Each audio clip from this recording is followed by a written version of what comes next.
palavras impróprias destroem. Palavras impróprias magoam. Palavras impróprias ferem a alma.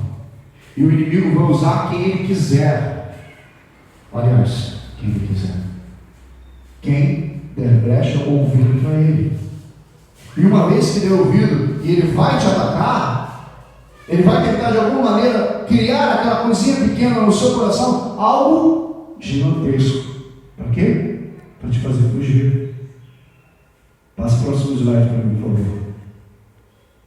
Quando tudo que resta é a vontade de fugir. A única coisa que Agar tinha naquele momento de tanta humilhação, porque foi obrigada a se deitar com Abrão, humilhação sofrida pela sua senhora, humilhação ao ponto de fugir, porque a única coisa que estava ela era um único sentimento, era o qual? A vontade de... E quem de nós nunca teve vontade de fugir? Quem de nós nunca teve vontade de desaparecer? A pressão, a dor é tanta, o deserto é algo massacrante que já não teve vontade de fugir. Aquela moça talvez tinha um sonho de construir uma família, de ter filhos. E quantos de nós já não tivemos sonhos e desejos e anseios e planos, e tudo isso não aconteceu, pelo contrário, parece que virou de cabeça para baixo, e a vontade era de fugir. Quantos de nós? Quantos de nós já não teve vontade de desaparecer? Quantos de nós já não teve vontade sequer, pessoas que eu e você às vezes conhecemos, que já teve vontade sequer de voltar para casa, quando a casa já não era mais um refúgio, era a própria prisão. Eu conheço casamentos que foram destruídos, porque o marido não tinha mais em casa o refúgio que precisava ter voltado. Então ele foi embora.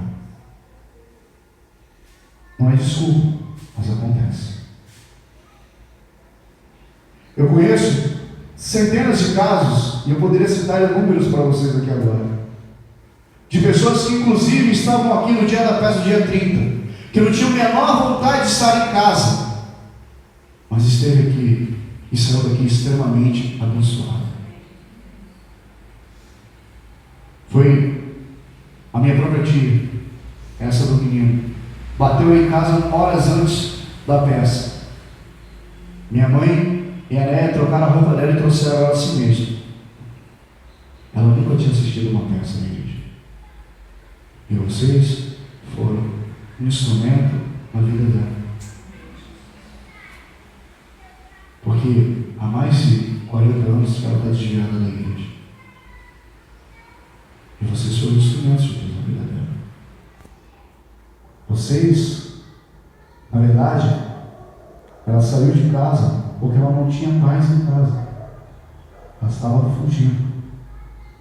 E quando esteve aqui, ela teve encontro com ela lá em Rui. E a semente foi plantada. A semente foi gerada. E ela dormiu como nunca dormiu na vida dela. Por quê? Porque a semente foi lançada. Há pessoas que vocês vão encontrar ao longo da sua vida que estão fugindo de si mesmo, que estão fugindo das dores, das lutas, das aflições. Há pessoas que fogem, infelizmente, para a cachaça. Há pessoas que fogem para as drogas. Há pessoas que fogem para uma noitada. Há pessoas que fogem e desaparecem. Nós estamos com um caso que até a polícia não consegue entender. Um rapaz que saiu de casa e até hoje não apareceu. Isso já vai fazer um mês. Simplesmente sumiu. Não é ser sequestrado. Se fosse sequestrado, teríamos como a polícia já haveria encontrado algum vestígio, alguma coisa, ou até mesmo um corpo. Mas simplesmente desapareceu. O que a palavra de Deus quer dizer essa manhã É que você é um instrumento de Deus para gerar vida para quem está querendo fugir. Eu profetizo em nome de Jesus que você vai cruzar com pessoas até o final de ano, até dezembro, que vão te encontrar e vão dizer tamanha dores que elas estão sentindo. E você vai lembrar dessa palavra e vai dizer: é no deserto que Bemar eu te encontro. Passa o próximo slide para mim, por favor. É no deserto. Talvez você esteja verdadeiramente no deserto. Não literalmente como Agar estava. Agar estava literalmente no deserto. Mas talvez a sua alma, o seu interior, esteja um verdadeiro deserto. Porque os sonhos parecem que morreram. Porque os planos parecem que não vão se realizar mais. Porque tanta coisa que você sonhou, planejou, visualizou, não aconteceram. E a sua alma parece estar no verdadeiro deserto. Ou talvez pessoas que você conhece, que eu conheço, que você olha, a tristeza, o olhar até tá legal, tem um sorriso no rosto, mas você conhece a história, você sabe que lá no fundo, lá no interior, ela está passando um verdadeiro deserto. Pessoas escondem-se. Pessoas escondem muito bem. Eu não contei, talvez para vocês vou contar hoje. No dia 26 de outubro de 2005, eu acordei pela manhã, como todas as manhãs. Subi na casa da minha mãe e fui encontrar meu pai, porque ele tinha vindo de 20 e poucos dias de um infarto. Eu me encontrei morto no chão, sem vida. Eu me desesperei, tentei levantar, eu tentei fazer tudo o que podia, respiração boca a boca, massagem cardíaca, tudo que você imaginar. Eu coloquei a minha mão sobre o peito dele, lembrei quando Elias ressuscitou aquele menino, Elias ou Eliseu, agora não lembro, ressuscitou aquele menino, e foi a primeira vez na história da humanidade que alguém foi ressuscitado.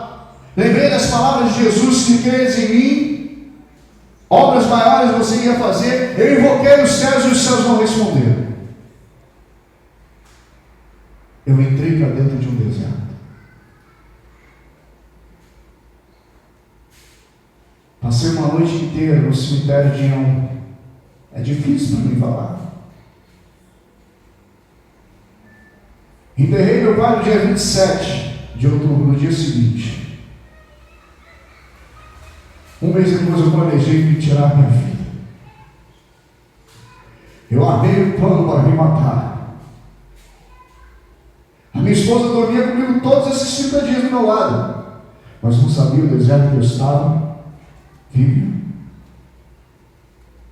Havia um deserto dentro de mim. A dor, a saudade era tão grande. Sonhava com ele quase todos os dias. E o desespero foi que eu já não conseguia mais lembrar da voz dele. Eu não conseguia mais lembrar parte do rosto. E o deserto foi me consumindo, foi me consumindo, foi me consumindo. Eu armei um plano. Falei: eu vou tirar a minha vida. Vou acabar com essa dor. Eu vou sair desse deserto. Até que Bernardo me encontrou. O que eu quero te dizer essa manhã é que, seja qual for o deserto que você está passando, Bernardo vai te encontrar. E vai mudar a sua sorte, vai mudar a sua vida. Vai mudar a vida daqueles que estão ao teu lado, aquele que você vem orando há tanto tempo, e parece que não vai sair desse deserto, que essa situação não vai mudar.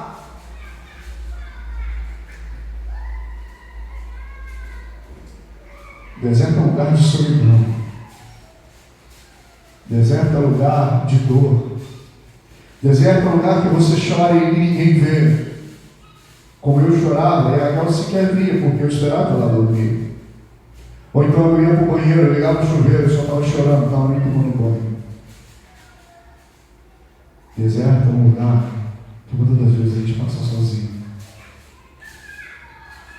Mas creio que através da vida de Agar, dessa história, você nunca está passando sozinho. Passa o próximo slide para mim. Quando tudo de certo não, então chegou a hora de Beer-Lahai Roi se manifestar. Não havia mais jeito para Agar, não havia mais esperança para Agar. Tudo ao seu redor dizia que ela não tinha mais nada, não tinha esperança. Então ela foge. No meio do deserto não há esperança. No meio do deserto não há quem socorra. No meio do deserto não há quem te estenda a mão. Às vezes você está dentro de um deserto, dentro de si mesmo, e dizendo assim: acabou para mim. Não tem mais jeito. Essa situação não tem mais como resolver. Quando tudo ao seu redor disser que não, então chegou a hora de Beer-Lahai Roi se manifestar. Quando não tiver mais uma força, uma esperança humana, chegou a hora dele se manifestar. A palavra que ela diz, por isso que hoje eu complementei com as duas, El Roi, é o Deus que vê, é o Deus que tudo vê. E quando ele se decide e chega a hora dele se manifestar, a primeira coisa que ele mostra para Agar: eu vejo tudo. Isso significa que Deus está vendo a sua dor. Isso significa que Deus está vendo o seu deserto. Isso significa que Deus tem contemplado tudo que vai dentro das suas entranhas, dentro da sua alma. E aparentemente as pessoas ao seu redor não estão vendo, mas Deus está vendo. El Roi significa Deus que vê, Deus que tudo vê. Nesse exato momento ele contempla as dores da Adriana, do Marcelo, da Célia, da Gigi, da Mônica, da Cris, da Deise, da Raquel, da irmã Miriam, da Michele, da Raquel, do Rodrigo, das minhas, das crianças. O que Deus mandou te dizer essa manhã é que seja qual for o deserto que a sua alma esteja passando, Ele está vendo todos eles. Por isso que ali deixou bem claro, anjo com letra maiúscula, ato teofânico de Deus, é uma teofania. É Deus em forma de homem se manifestando. Ele mesmo veio acudir a Agar, Ele mesmo veio te acudir. Seja qual for a sua dor, seja qual for o seu problema, seja qual for o teu deserto, Ele mesmo tem contemplado e Ele mesmo vem te socorrer. E aí, Agar ela complementa. É isso que eu acho mais lindo na palavra de Deus. Beer-Lahai Roi. Ela primeiro ela fala El Roi, que significa Deus que tudo.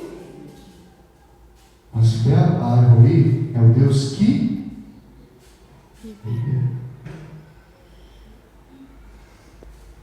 é o Deus que te vê. É o Deus que mostra para Agar o seguinte: primeiro, eu estou vivo, sou poderoso, esse menino vai nascer, ninguém mata ele, vou fazer dele uma grande nação, mas eu vim te encontrar aqui no deserto, porque eu sou um Deus que tudo vê, mas eu sou um Deus que te vê. Te vejo em meio a qualquer deserto. Se você parar e ler mais à frente, o menino já nasceu, ela é expulsa com o menino. Em meio ao deserto ela deixa o menino ali numa árvore, ela sai para chorar. E ela chora. E ele volta a aparecer de novo. Por que chora, Agar? Porque não tinha mais comida, não tinha mais água, todos os mantimentos que eles deram a ele para sumir, acabou. E ela não queria ver o menino morrer de fome, então deixa o menino uma distância bem longe que ela não pudesse mais ouvir o choro dele. E ele falou o seguinte: eu ouvi o choro do menino.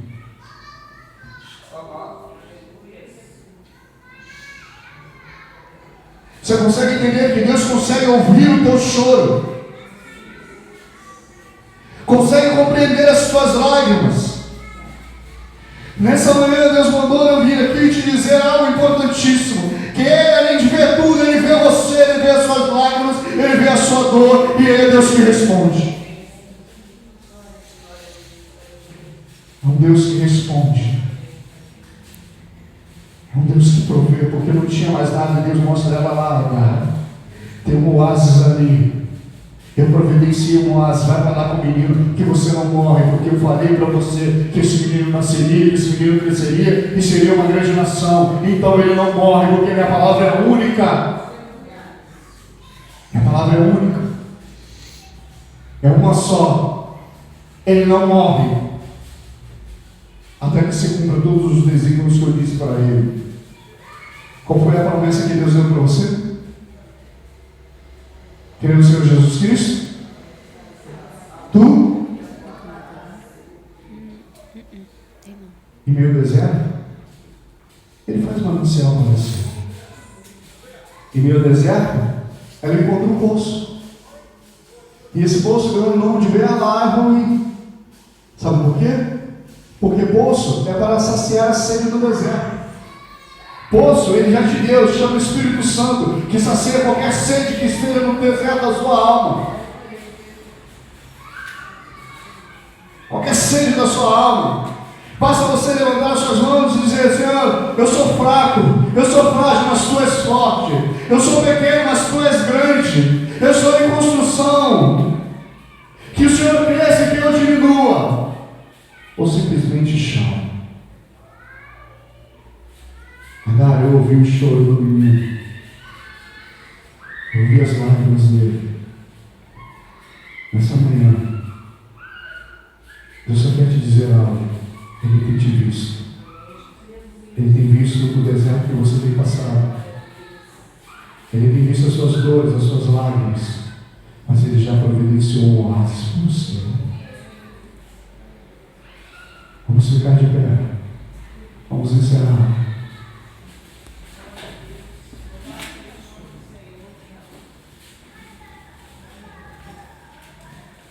Vamos encerrar. Eu não sei se eu consegui me fazer entender, mas tudo que estava no meu coração, eu falei para vocês hoje. Que a vida, coisas acontecem, palavras erradas acontecem, e me desculpe se eu algum dia falei alguma palavra imprópria, tive alguma atitude imprópria que magoou vocês. Publicamente eu quero pedir desculpas. Se eu tive alguma atitude que chateou você. Mas isso não pode ser maior do que a presença de Deus em ti. Isso não pode ser maior do que o objetivo de estar na presença de Deus. 2 desertos vão acontecer, é inevitável. Mas eu tenho a certeza que em meio ao deserto, Ele se manifestará. É em meio aos desertos que Ele se manifesta. Feche seus olhos.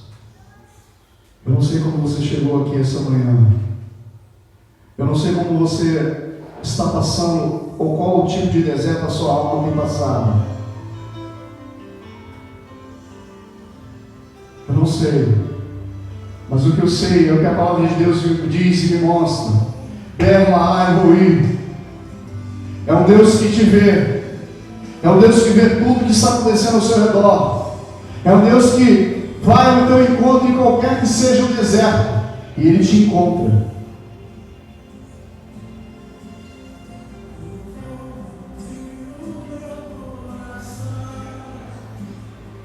Esse é o momento.